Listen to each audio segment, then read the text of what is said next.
what the world calls religion. I prefer to call it a way of life, because the whole of the world has fought wars over religion. There has been as much bloodshed, I should think, over the various religions. When I read the history of England as a child, I just thought, my, anybody have any common sense? Chop your head off if you're a Roman Catholic, chop your head off if you're a Protestant. And if you look back as far as ever history goes, wars have been fought over religions. So Christ did not offer a religion, he offered a way of life.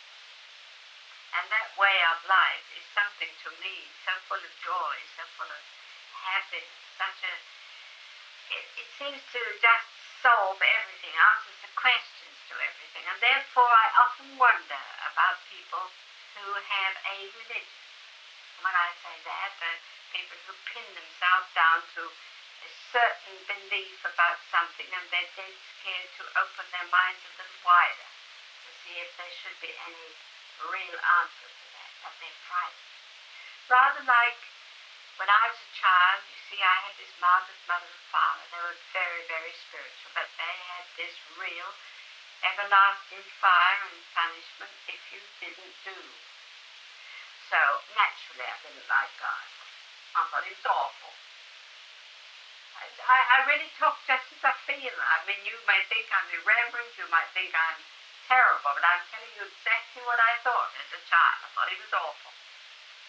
I thought any God who could just sit there, of course I thought he was on a throne behind the sky with a big beard. Any God who could sit up there and wait for the time when he was going to deal out everlasting punishment. That was as a child how I thought. And we needn't kid ourselves that our children don't think like that too. Because it depends on how it is presented to them. And so I used to feel, well, if I talk to Jesus, he's gentle, it would be different. He's all love. Mother made me see that. And especially me, this wicked child, he died to save my sins. Well, I naturally loved anybody who did a big thing for me. And yet I didn't see how what I did was worthwhile in dying. It seemed a cruel thing for him to do for my few little sins. But Mother said he died for me. I didn't know how to explain how he had died for me, why he died. They couldn't tell you that, and so I had to unlearn such a lot, unlearn that severity, unlearn that, punishment. And then, although her motive and my father's motive too, and one day if you ever hear me tell you about their lives, you will think I had wonderful parents. I did. But this religion that they gave me was a hard religion, a sort of a sorrowful religion. My mother used to tear the text off, the daily text off the calendar, and no matter what the text was, she cried. And I would say, is that a very sad text, Mummy? Oh, no, it's beautiful. Well, why are you crying? So to me, whether something was beautiful or sad, Mother cried. If you sang a hymn, it was always with sorrow, the wonder of it, this weary journey. We were going to heaven soon. What a beautiful thing. We were going to heaven soon. I didn't want to go. I was enjoying myself where I was. But you see, this idea, that old idea that this earth is a journey of trouble, a journey of sorrow, and only when you die will you find any happiness. Why, that had to be unlearned. It just had to be changed. We had to find what Jesus said was true. It was a life of joy, a life of abundant joy. He said it would be, but he didn't say it was the joys that most of us seek in our youth. Fun, gaiety, and all the rest of it, though I consider that's necessary too in part of our lives. I consider we ought to be able to do all these things and still have that inner joy. It would purify the dance hall. It would purify everything if this came into their lives while they were young. But unfortunately it has been taught, it was in my day, as being a separate thing. This was of the devil. And you either had that or you had this, which was God. So of course you wanted a fairly long run at that before you thought that you would have anything to do with God. This was just what happened in that day, to my mind, when I was a child. Those are things that happened. But as I grew a little older, as I said last night, was it last night? I don't know when. But one of the times I've spoken here, as you grow older, you begin to wonder, could it be true? Is it true? Is there anything different? Then you begin to read for yourself, and you read with something in you that yearns to know the truth. What is the truth? What is the truth? And then you see that although Jesus did say it was a life of discipline, nevertheless, in the midst of the discipline, there was joy. And I was really quite young when I began to take on the discipline that Jesus gave. The aim in it being a peacemaker, to be merciful, and to understand why. To understand why and how. And so that Sermon on the Mount became for me just the most precious thing in this world. It began to teach me how to train my children. First how to live and then how to train my children. How to let go, how to set free, how to not place people in bondage. How to love with a love that was beyond the human love. How to understand people when they criticize. How to know that the things they said you did was only because they judged by appearances and not with righteous judgment. Or they were judging with partial judgment instead of whole judgment. And somehow or other I found automatically my whole way of life changed. Well, I went to South Africa and I went back to England after I'd been there 4 years and stayed with Mother and Father. And my mother was still going to the Plymouth Brethren, my father to the Congregational. They dressed, started off together, branched off to worship the one God in 2 different buildings, the husband and the wife. Both positive, but the other one wasn't right. Still, after all those years, Mother coming home, full of what she'd heard, Father too, but very reticent because it wouldn't sound the same from the Plymouth Brethren angle, and it wouldn't sound the same from the Congregational angle. 2 precious people with this silly idea that because one was presented one way and one was the other, they couldn't worship together. All this is horrifying to me. They prayed together at home and read the Bible together, but with a kind of, I still think Mother thought she was a little better than Dad, and I'm quite sure that Dad thought he was. So there it was, and yet there were 2 lovely people, wonderful. When we were alone with either, we had the best of teaching, but still. So I went back after 4 years, and Mother had gone to her meeting and Dad to his. Dad always came home cheerful because he was humorous. Oh, he was just wonderful. Mother would come home also full of tears. Everything that was joyous to Mother meant tears. And she couldn't help loving her because she just felt the answer to give us some more joy.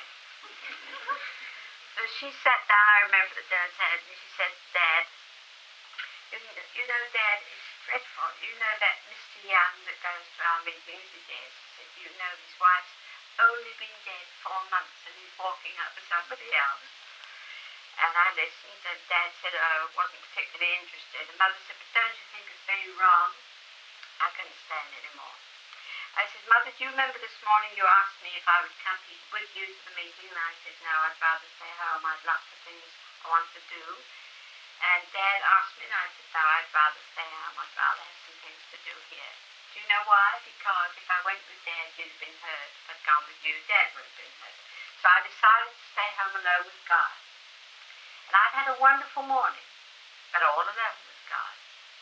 Now you have been to church and you've had all this singing and prayers and beautiful sermons, but it seems to me that Mr. Young bothers you more than anybody else. But she said, dear, he's doing wrong. I said, but how do you know? How do you know? And if you were Mr. Young and perhaps were lonely, you might have married within 3 months. How do you know?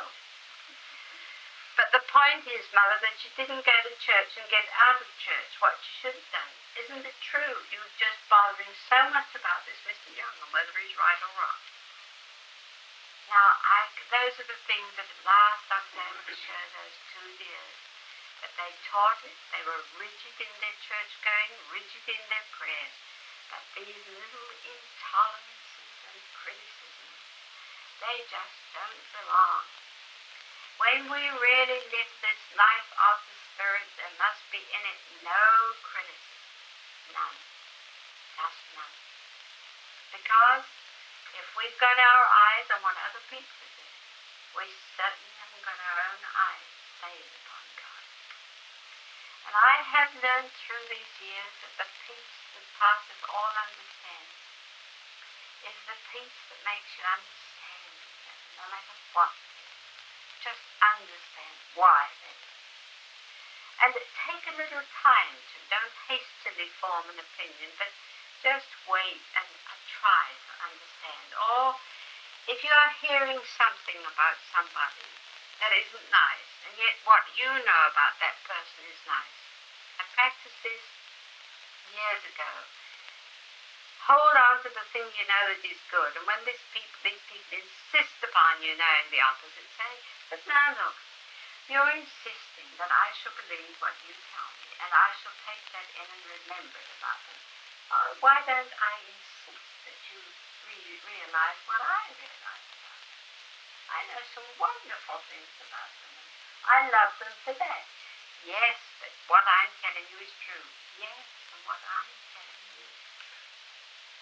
So if we would uphold each other like that instead of listening with interest to anything negative, and you know that shouldn't happen with Christians. It shouldn't happen with spiritual people. It just shouldn't. Because if we do, then we aren't any different to the world. And Jesus said the world does that, don't you do that? Oh, that pleading, loving voice of his, constantly telling us, don't do that, the world does that. After all, you know, they seek these things, don't you seek these things? The pleading and the love in that Sermon on the Mount is enough to melt a heart of stone. It's so perfect. I grew to love him as if he was always with me. But I found that you don't really love him until you do what he did. And when you do what he did, you become part of it. And it seems as though sometimes when I'm talking about him in the meeting or in his class, it almost seems as if I can feel his presence, as if it's a presence of joy, as if his spirit is saying those things through me because those are the things he has said right through this 2,000 years. And he's waiting very, very eagerly for the world to listen and do the things he said. Therefore, I think that this, to have a religion that only means going to church, singing hymns and praying, and an occasional little wearing a halo, is showing that we're a little holier than somebody else. Don't you hate those halos? I do. Oh, when people just started to know they are very right. Well, I just think they're very wrong. When you see people really preaching at you, you know very well then that they can't live it because nobody does it.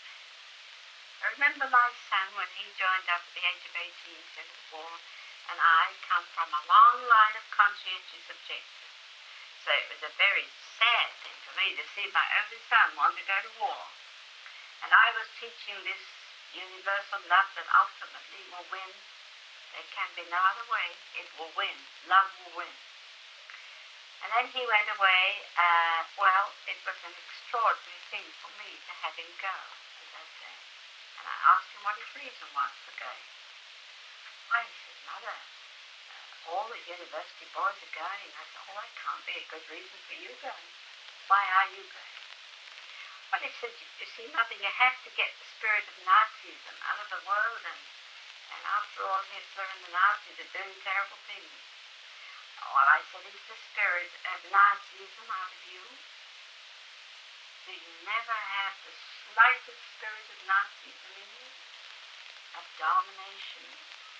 Not a streak of cruelty? None of those things are in you? Then you are going out to destroy it. Okay. So you have destroyed it within yourself. No, son, you're going out to destroy men, giving them less opportunity of expressing themselves because their lives will be cut off. And you might kill somebody who isn't in his heart, you know, what then? However, if you think you should go. But Mine said, I haven't got your understanding. I said, no, I know you haven't, dear, but nevertheless, ask yourself that question. have I no spirit of narcissism in myself. And if you haven't, not a speck of it, you couldn't go and fight. How could you? Have you ever thought that if you, in your life, have got rid of every scrap of jealousy, you've overcome it, there's no scrap left in you, wouldn't you, if you saw somebody ragingly jealous for somebody, wouldn't you think, oh, that's painful, I know I've had that too. Or if I could only help him or help her to overcome that, I've had that, I know what that is. Well, could you condemn when you knew what it was yourself? Can you? If somebody has a quick temper, perhaps a very violent temper, and you have had it and overcome it, and could you criticize them, or wouldn't you see yourself all over again in them and realize what a wonderful thing it is you had the grace of God to overcome it? Take all these characteristics which we have, unconsciously expressed and developed. When we overcome them, we just do not criticize anybody else. We just understand. So I know that what is wrong with the world is trying to make people over to our pattern. We try to make them over to our pattern, but our pattern is not complete. And I think the finest way to see yourself as you are is in your children. You see yourself expressed out in all of your children, and if you've got 3, 4, or 5, it's more tragic for you because you see your character right out in all 5. And it's horrifying to see that you've been that, but now it's in 5 people. It is the most amazing thing to see yourself in the children. But of course, if we don't want to, we tell them they're really this, that, and the other, and they're naughty, and they're bad, and they ought to be punished. But when you see yourself in them, there is a way of dealing with those children that makes them feel rather companionable towards you, because they know that you're not so perfect, you're not so grown up and perfect that you never did those things. But the average child, you see, is almost made to feel that, well, the average child wants to be like his father, especially a boy. And the little girl would like to be like her mother, so she copies her mother. Have you never seen a child with a doll saying, now, will you be quiet? I'll give you a spanking. If you don't, I'll put you to bed, see, or you'll go without your supper. Exactly what the mother has said to the child. So the child is doing exactly what the mother said because she wants to be like her mother. And you'll find boys do exactly the same. They'll say to their pals, because their father's a big man, so they want to be a big man. So they do the things their fathers do. But we don't know all this until we get this understanding within ourselves of what we really are. That old teaching, man, know thyself. And when you have known yourself, you know all other people, because we are actually like everybody else. We each have, I don't know whether you've ever studied these things, I've gone a great deal into the temperaments of man and the signs of the zodiac and all these things. I've studied them all as a whole, not put them all into little sections and floundered in them and shut these out, but seen everything as it is. Do you realize Jesus chose 12 disciples? And those 12 disciples all had different temperaments. Now, all those temperaments, all those characteristics are within us. All of them. Some of us are more like Peter, active, impulsive, meaning well, but couldn't stand up to the test when the time came. There are quite a number of us, perhaps like James. We accept everything by faith. It's a bit hard to believe it. If it is so, well, it is. We can believe. And there are some, like Thomas. Well, I'll believe if I can put my fingers in his hand. I'll believe if I can see a miracle. If God does that for me, I'll believe. So lots of us are like Thomas. And then Philip couldn't concentrate to save his life. After 3 years, he said to Jesus, show us the Father, and it suffices us. Have I been with you all this time, and you have not known me? He that has seen me has seen the Father. How can you ask, show us the Father? The Philip couldn't concentrate, hadn't grasped the thing. He was just as dumb as when he started. And when you read all the lives of those disciples and you find what their characteristics were like, you just find yourself fitting into a picture of one of them somewhere. I'm quite sure, and I don't know whether you would be, but I'm quite sure, although I love Jesus dearly, and I know Peter did, he got quite upset when he asked him 3 times. Why, you know I do. If they slay me, you know I would love you. But Peter, you're going to deny me 3 times. Oh, nonsense. Believe such things. But I can understand him. He didn't mean to. And at that moment he would have killed anybody who would have said he would.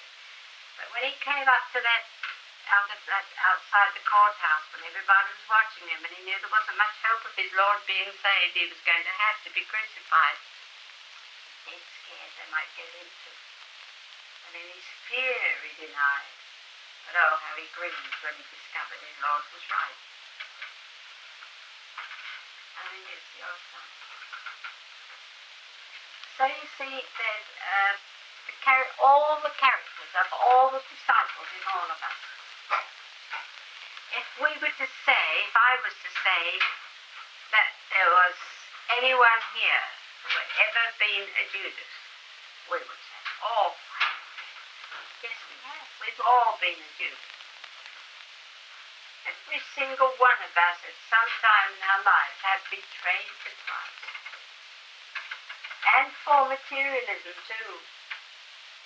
Because the getting the 30 pieces of silver, betraying his master, he symbolized materialism. Of the 12, he symbolized materialism.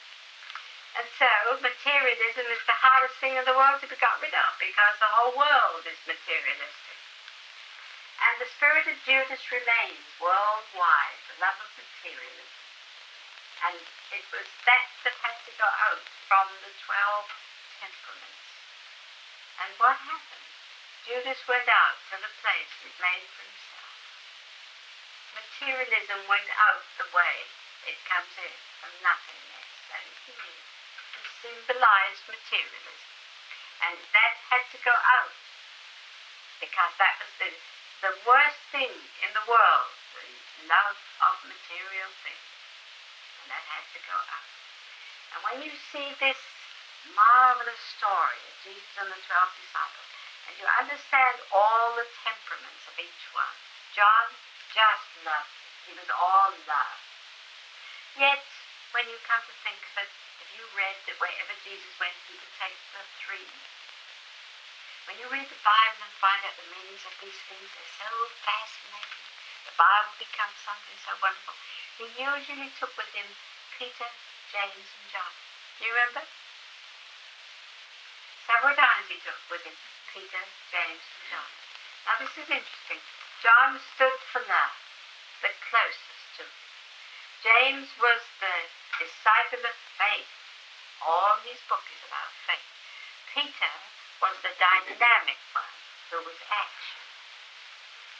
Upon what he said, thou art the Christ, Son of the living God, upon that statement, on that rock, the church was going to be built. So here he took these 3 with him. Can't you see how symbolic everything is? We read the story year after year. We read all about these disciples and what Jesus did at Christmas, at Lent, but all these times we read these things. What does it mean to us? Of what value is that Bible? Until we live the things that it was meant to cause us to live. So he took these 3. Well then, aren't they not the 3 things that are the Trinity? Love, God is love. Then the faith, that is God's perfect creation according to his first thought. He had faith in his creation, or else he would never have made it. And the action was the doing. Because faith without works is dead. But your faith and the works must be based on love. It must be, or else they will die. The world is full of desire, full of fulfillment, without any love. And so the works are dead, destructive. There's not a thing in the world that is not done with the Trinity. It has to be done with the Trinity of being.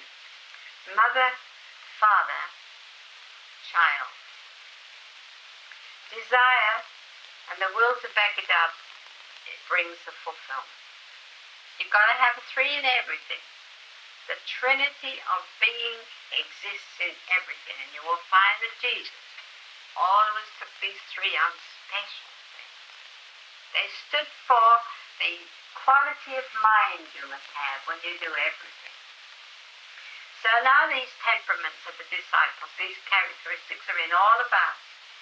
We have all betrayed, we have all denied, we have all doubted, we have all not bothered to concentrate. We've been every one of those disciples in our lives. To my mind, that is the most interesting thing to find. What did Jesus say? That ye all shall be one in me. So what do we have to do? Each one of us has to discover within ourselves which of those temperaments we have. Which characteristic of those disciples have we got in us that has to be overcome? Are we Judas? Do we betray that Lord of love because we love material things and seek those first of all? And we would rather deny him and rather put him out of our lives rather than do without these material things? If so, we are Judases. We are Judases. Are we Peter? Do we sometimes in the amongst throngs of people we have to meet where they are poo-pooing the idea of Christ and what sort of thing? Are we cowards? And in that outer room of the court, do we say, I know the man? We may not say it, but by our agreeing silently is the worst form of denial. It's the worst form of denying. Yet we mustn't have such halos that we keep saying, no, I'm a Christian. You know, all this. Jesus said, don't make a big scene about it. When you fast, wash your face and do all the rest of it, and don't let the world see. That's for your Father to see. And when you pray, don't stand on the street corners and talk so that everybody shall hear you and think what grand words you say. When you pray, you go within and talk to him alone. No, he didn't want any spectacular worship so that people had to look at you. He wanted that inner something, that purity of thought, that spirit, that worship from spirit. That's what he was seeking in everybody. He said to the Pharisees, why, you're so concerned with keeping the outside of the platter clean, but oh, how soiled it is within. How empty you are. You're like whited sepulchres. He was always wishing for the inner instead of the outer. So an outward form of worship that has nothing within it makes us a whited sepulchre too. And we are all the things that all those people in the Bible were until we're sure that we are living what he taught. It's a challenge to us because we go on day after day, drifting. Wasn't a nice day today. Tomorrow might be better. Well, it isn't. It's a bit worse. Well, we drift for a week and suddenly something stirs us. A scripture, something we read, and we feel alive. Oh, I must read my Bible. I must give God a little more time. So there comes this great flame of enthusiasm. But then something crops up that's a little more interesting, and we don't do it. So we keep putting it off and putting it off, procrastinating, wasting time. All of this is so like the average Christian. That is why the world is still dark. There are not enough Christians who have received the light. Because when we receive the light, there is an illumination within. Like one person said to me, was it Gary? I've been all over the place. I can't even think where it was. No, it was in Northwood. She was at the second meeting, and she came to me out and said, something's happened to me. I'm sure you'll hardly believe me, but she said, all the things that I couldn't understand have come like a flash to me tonight. And I understand. There was something you said, she said, that illumined my consciousness, and suddenly all the other things which I questioned and reasoned about came right into fulfillment in me. And I know, she said. I said, so you have received the light. And that is the secret of this joy. There isn't any joy in a Christian life until you've received the light. And to receive the light is to sit in his presence and ask for more light and more light. Why, I used to take that Bible and sit with a chapter. I expect you'll think, well, I don't know whether I would have time to do it. But you see, I was as eager over that as I might have been years before about going to a movie. This was my hunger and thirst now. I wanted to know what it meant. And you see, it says in the Bible, you must pant like the hart does after the water brooks. Your soul must pant for God. You must hunger and thirst after righteousness, for only then will you be filled. And I remember in South Africa when I first saw these little harts, how they do run for the water. Their little tongues are hanging out. And they run and they jump and they're just dying to find water. And I remember thinking, so must my soul pant after God. As the hart panteth after the water brooks, so must my soul pant after thee, O God. There was a story told of an Indian sage whose students said to him, oh, I have heard enough about God. You've talked to me about God for the last 3 years. Now tell me something else for a change. So this great, beautiful man took him down to the river and pushed him under the water and held him under. Held him under, no matter how he struggled, he held him under. And when it seemed as if he wouldn't be able to get another breath, he brought him up.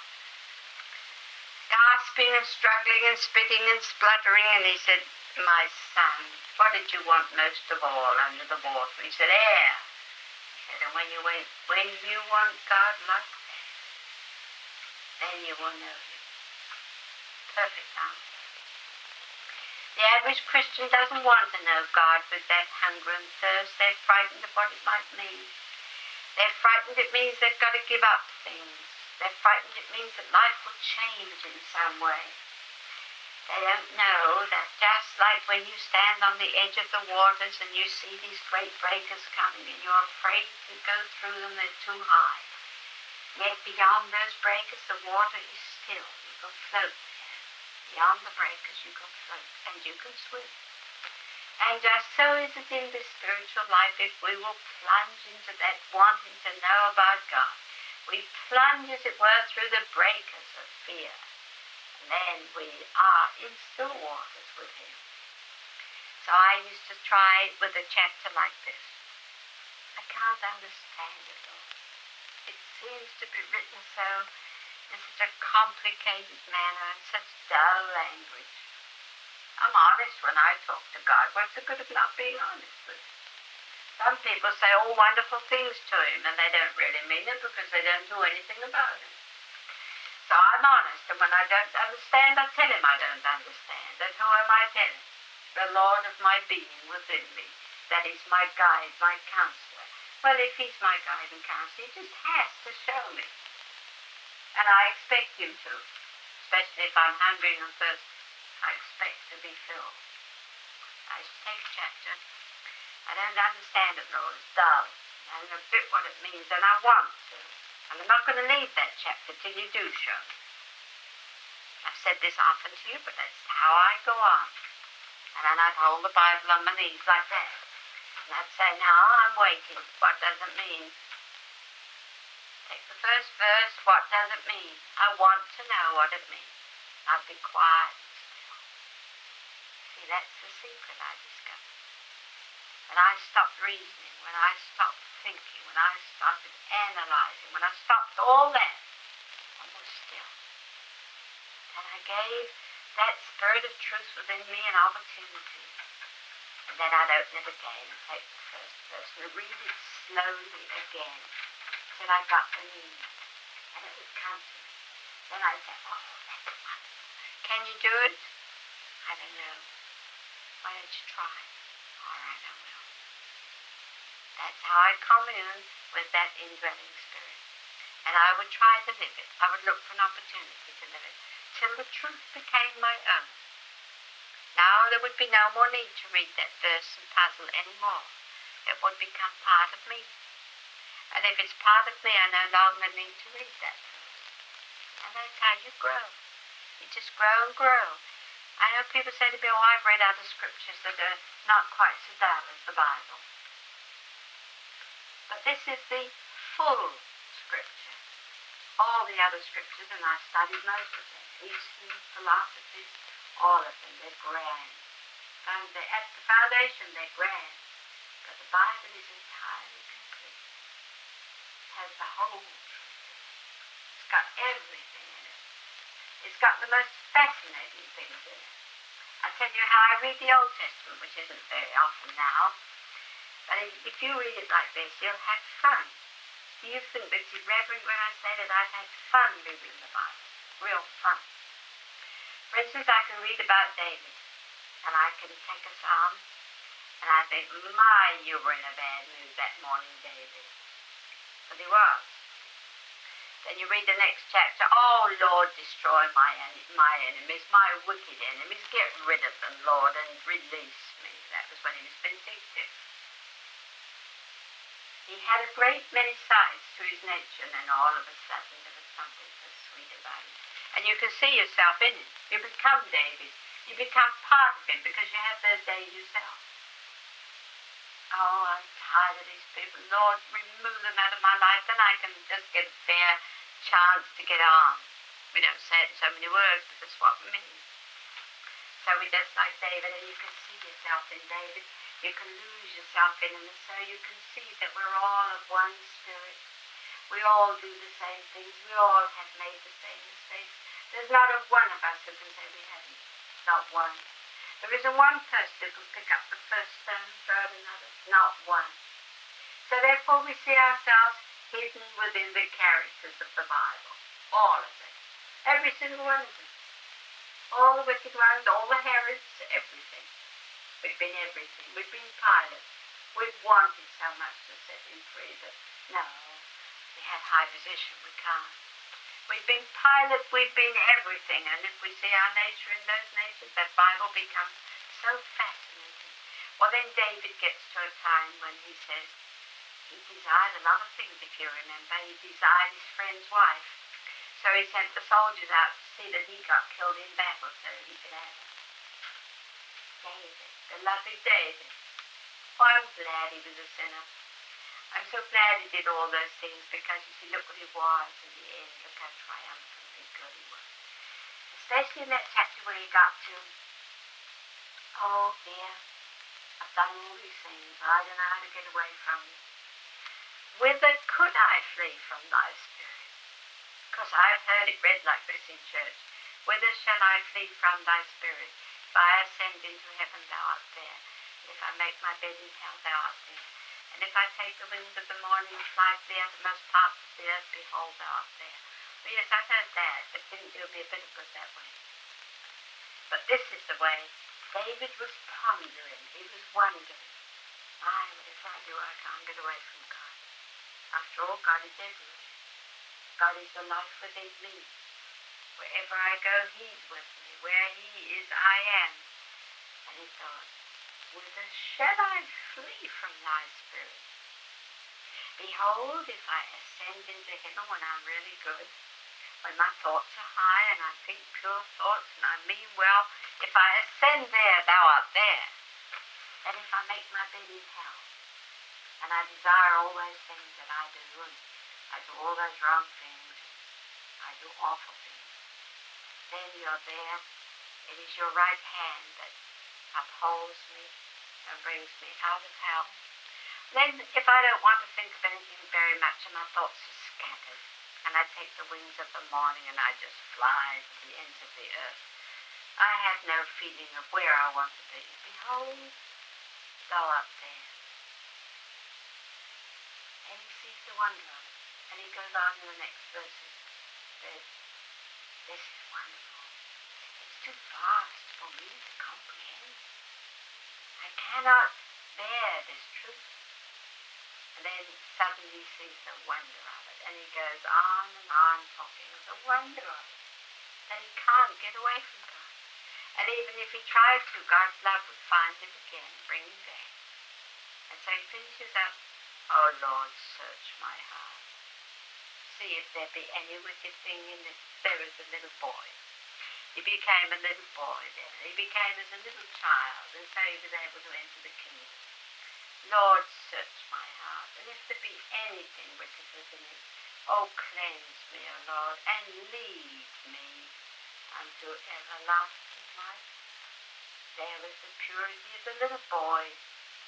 Except you become as a little child, you cannot enter the kingdom. And at the end of all his vicious chapters, there is this sweet, gentle, desiring only that he shouldn't have one little crevice in his heart that wasn't clean.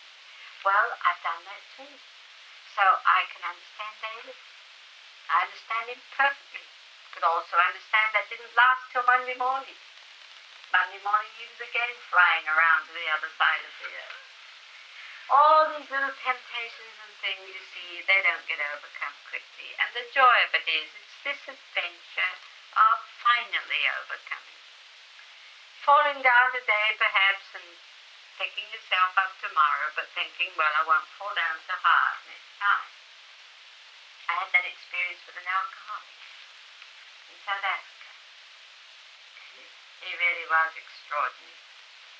One day he came and he said, my wife is going to divorce me because I go home drunk every night. I said, you do?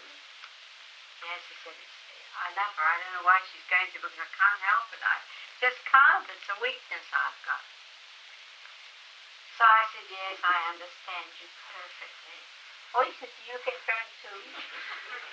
So I said, no, I don't. But you see, I understand what makes you drunk. It's weakness of will. So he said, what do you mean? I said, well, years ago I used to eat a box of chocolates till it was finished. I wouldn't leave it. And then I got a nice finish attack. Now I said, people didn't think I was wicked. They were just sorry for me. But you get drunk and they think you're awful. But we both suffer from the same complaint. Weakness of will. And he said, did you ever get over it? We were two pals immediately. Absolute pals. Oh, that's the way to win people. Not talk down at them, but become a pal. Find a level on which you can be just the same. You always can, it's strange. But you can be all the things they are. And he said, how'd you get over it? Oh, just matey. He wanted to know. Well, I said, you know as well as I do, if you put them in the cupboard and lock the cupboard every time you pass by, they say, I'm in here. He said, yeah, that's what the bottle says to me. I said, that's what the chocolate said to me. And I said, you also know if you say to your friends, don't buy me chocolates, oh, please don't, because, I'll only eat them and I mustn't. And I said, of course, you dash past the candy shop, just like you dash past the bottle store or should. But I said, you don't. That doesn't help. He said, no, it doesn't. I said, because that's escape. That's running away from it. That's being a coward. Just imagine, I said, a grown woman, a child of God, being dead scared of a box of chocolates. And just imagine a grown man being dead scared of a bottle of wine. I said, it's stupid, isn't it? He said, it is. But what did you do? I said, well, I used to let it be in the cupboard, and I didn't lock it. And I used to say, I'm only going to have one today. Of course, I didn't. I had 6. And then I said the next day, I said, well, today I'll have 4. Okay, so I only had 3. I'd be awfully strong that day. I must say I made quite a mountain out of a molehill over my chocolates to him. But it was really a very good idea because it helped him terrifically. And then I said, then at last, I find I flop right back. And I'd eat them up. Have a bit today. Oh, he said, no, well, I know. So I said, but then at last I could actually take one. And I said, today, that box could be in that cupboard for weeks. And I could eat one, not bother to take another out. But I still have one. I'm master of it.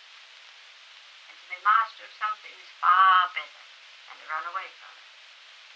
So I said, I'm going to try that. Well, the story ends that he did try it, and he did conquer it. But there was another little bit to it. I said to him, isn't it funny? We plant the grapevine, and we're master. It grows, and all the luscious grapes come. And we pick the grapes, we're still master. We make the grapes into wine, we're still master. We fill the bottles with it, we're still master. Put the cork in, stand it up, and it bosses us. And he thought that was just the most terrible thing he'd ever heard. Why, it makes you feel awful like it does, doesn't it? That's why I told you. And so we had a lot of fun. He used to come and see me every now and again and tell me how he just missed the one and had four, you know. But gradually he was fine. He just got through beautifully. I don't say it would work with everybody, but it did with him. But why I told you the story was that you should see how marvelous it is to go down where they are, to sit where they sit. To be able to sit where they sit is the main thing. I've had people come to me, men, chiefly who say they've done something wrong in business and really wicked what they've done, and I say, they say to me, well, of course you wouldn't understand. You never would have done it. I don't know, I said. I was never tempted. Hadn't the least idea whether I would have done it. I was never tempted to do that particular thing. But I have been tempted to do other little things in my life, and I did them. And so temptation and yielding is the same, no matter on what level it is. So I understand you perfectly. Perfect. Just as I understand those little reformatory children. I say I've never really killed anybody. I'm glad about that. But all the same, when I was younger, and somebody got in my way, I'd wish I could wring a neck, which is committing murder in your mind, because you soon get somebody dead if you wring their neck. And these little reformatory boys felt immediately I was part of them. She could have done it, but she didn't. But she thought it out. It was wonderful to see their little faces almost thrilling because here was one of us. I didn't tell you the real part of that story. It was just before I started the service, when I said, first service, I said, I'm going to show you all how to tear down prison bars. Why, I thought the attendants were all going out of their minds. Like, oh, I said, those, oh, no, they don't matter. They're all right where they are. They're not nice, but they don't matter. But it's these prison bars around the soul. Those are the bars that we have to learn to tear down. And when I discovered all the things they did, you see, I said, well, you know, it's amazing. Jesus said that there isn't anybody who could throw that first stone if he had sinned, which means that none of these ministers here, or me, or your attendants, or anybody could throw one stone at you. That was horrifying to those people sitting there. But you see, it was the truth. We could not throw a stone. But I said we couldn't let you go out and go on doing those sort of things. So I've come to show you how unwise it is. See, it's the way you put it. But I had their confidence because I was pretty well one of them. Almost, not quite. And I think that when it says in the Bible, go sit with those that are in captivity. Go sit with the captives in captivity and see for yourself what it feels like. I had one experience that I'm always glad I had. I never knew what it was like to be in a prison. I never knew what it was like to spend a night in a cell.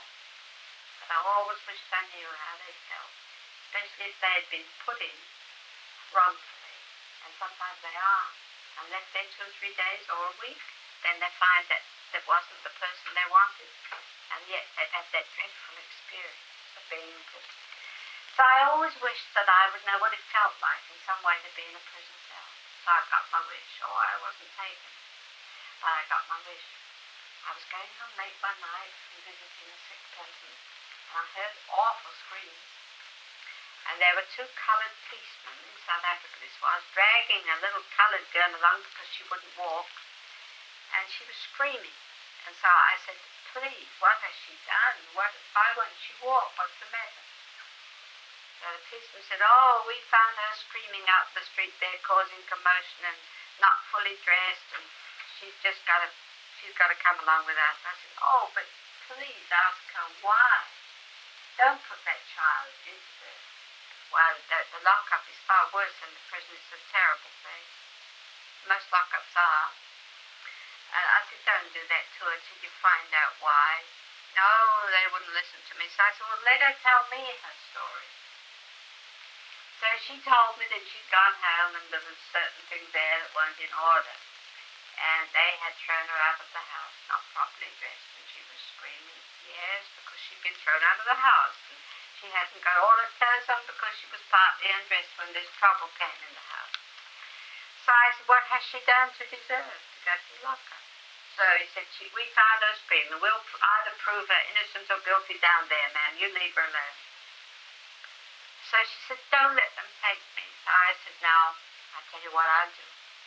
I must go home, but I will get a cab and I will come down and see whether I can get you out. And this was nearly midnight. So I went home and changed, and then I went down in the cab to see if they would let her out, but they wouldn't. So I said, oh my, is that her screaming? It was just down a little passageway. He said, well, she's screaming because she's in with a couple of drunks and another one who had snatched the bag. So there were 4 colored people. One had snatched the bag, 2 were drunk, and this little innocent girl. Oh, I suppose she was about 16 or 17. So I said, may I go in and see her? And he said, go in and see her? I said, yes. He said, no. I said, may I go in and spend the night? And I said, you can do that, but you'll be locked in. I said, that's all right. So they came along with this big key, unlocked and put me in there. And I stayed in the cell all night long with those 4. So I know what it's like to be in a prison cell. And that little thing was crouching up the corner, terrified of these 2 drunken people. Terrified of the other one who was just carrying on. Then they started on me. What have you done? I thought I was thrown in, you see. Well, I said, I just came in to keep this little girl company. Oh, yes, that was a likely story. So I had a very hectic night, believe me. But nevertheless, I was able to sit with this little thing on the stone floor and comfort her and talk to her and tell her I'd get her out in the morning, which I did. They found that she had no convictions against her and that it was just that she was screaming, and for that she must be arrested, but still I paid the little fee and she was out, a little fine. And that child never felt she'd been in prison because somebody said her and knew she hadn't done wrong. That if she'd been left alone in that cell, she would have always had that funny stain upon her that she had been in prison. And for the colored children, it's as bad as for the whites to be arrested like that. Well, now, I don't say that's necessary for everybody to do that. I've always had those funny kinks in me that I want to know what it feels like. I want to see how they feel. I want to know what it is. I want to understand it. And I imagine that came into my life when I gave my whole life to Jesus. I think it must have come into me then that I wanted to be like him. I wanted to understand people. I wanted to know how he would act if he were in my place. And always I knew he would do what I did. And so my life has been based on what he did. Now, instead of bringing me sorrow, it brought me joy. Intense joy. Joy because I could help her through. You'd say, it's a very unpleasant circumstances, those to get your joy. But haven't you ever felt an intense joy when you're helping somebody out of difficulty? Don't you get a bigger thrill than when you get an ordinary joy of somebody giving you something? There isn't any joy like somebody coming to see you with a sad face and you send them out in joy. There is no joy like it. There is no reward in the world like knowing you've lifted people out of darkness into light. There is no joy like it. It doesn't rob you of your love of pretty things or love of friends and people, but it adds to your joy because you have an inner joy. An inner joy that never leaves you. I seem to talk awfully solemnly, don't I? Perhaps it isn't wise not to have a subject when I come. But I suppose this is so dear to my heart, so near and dear to my heart, that I wish all people who really say they love the Lord would live that life. You know, sometimes we think, oh, we'll become missionaries and we'll go abroad and we'll work amongst the natives and we'll do all that. Oh, there's so much to be done around our own homes and in amongst our own people. So much to be done. So I just thought we might accept a little challenge. What is my Christian life to me? How far is it leading me into joy? Pure joy. And you know, it's true. The Bible says no man can take it from me. Nobody can take mine. They can say and do what they like to me now, but nobody can take my joy away. Nobody. Nobody. And you know, there are lots of people who love to come and take it away. I was down in Baltimore, and I'd spoken in the church there, and somebody came to me afterwards and said, oh, somebody said a terrible thing about your sermon this morning. And I said, oh, did they? She said, yes, do you want to know? I said, if you'd like to tell me, which I knew she was dying to do. And so she told me. And I said, my, it just shows, you see, that somehow that person wasn't quite ready to understand, or maybe I made it a little difficult for them. She said, don't you think that was dreadful to say directly the meeting was over? I said, no, I suppose if I was in their shoes, I'd have said the same if I thought like they thought. They just didn't understand, and they really knew what they're saying. Well, this is what I feel. If you're going to let somebody take your joy away from you, you are admitting defeat. Does truth need defense? Do you need to defend yourself when you know that you've given out the truth, you know? Oh, it's a wonderful thing. Just to know that whatever people think or say, if you yourself know that you are true and real, nothing matters. Nothing at all. Doesn't make a difference. When I was in England and I knew I wouldn't see my dad again, I was going over to South Africa. He was 89 last year. I was going back to South Africa to sort of see them all and then come back here.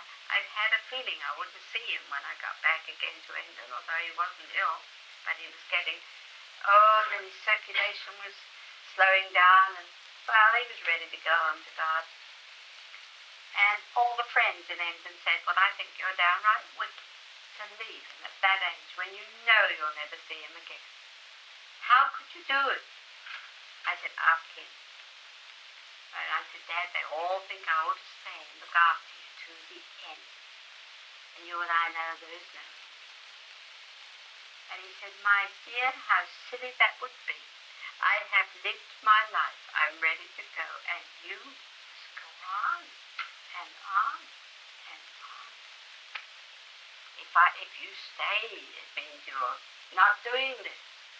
So the matter was decided between the two that were most concerned. And all the others still thought I was wicked. And it was a strange thing that somehow when I did say goodbye to him, and I had 2 days before I left from Southampton to go back to South Africa, I had a phone call to say that he was very quiet, but he rang up to say, they said he wanted them to say goodbye to me, and I again to be sure to go on and on. Even if I heard anything about him that made me want to come back, I must go on. He died soon after I got to South Africa, and my sister-in-law wrote and said, you know, it was remarkable how he insisted that you should go on. She said just before he passed away, we were fixing him up to go to sleep. He was all right, he wasn't ill. And she said he opened his eyes. He said, oh, just thank everybody, will you, for all the things they've done for me. Oh, and do tell my girl, will you, to go on and on and on. Closed his eyes in sleep and never woke again. To me, it was the most amazing thing that he understood there was nothing to stay for. How often do we do these things that we think, oh, everybody will think we're awful if we don't do it. And, oh, supposing Mr. So-and-so thinks I've done wrong. Oh, but that's a shocking life. That is a shocking life. To be a victim to everybody's ideas and opinions of you. That's one of the things we just have to get rid of. And go on. No matter what people think. People aren't going to understand you. They never will, and if you try to please them today, you won't please them tomorrow because they'll be in a different mood. You know, I once asked this class of mine whether they thought a tree bore leaves. Have I told you this before? Well, sometimes I repeat myself because I forget where I've been and said it before. But nevertheless, to me this is a wonderful thing. I said, do you think a tree bears leaves and flowers and fruit and shade for you? And they all said yes. Well, I said, the tree doesn't know you. Doesn't know you exist. The tree doesn't know a single human being. How could the tree bear leaves and fruit and shade for you? But that tree obeys the divine impulse within itself to be a tree. And by being what it was ordained to be, it automatically gives shade, the leaves, the shade, the fruit, the flowers, whatever it bears. Automatically it gives what it was meant to give. It doesn't try to please you. And even if you don't stand underneath and take the shade, it isn't upset. Not a bit. And if you never pick the fruit, it isn't a bit upset. Just carries it till it can't anymore and then it falls off. If we would watch nature, we would see what fools we are as men and women, trying to please everybody. But if we try to please God, if we obey this divine impulse within ourselves to be just like Him,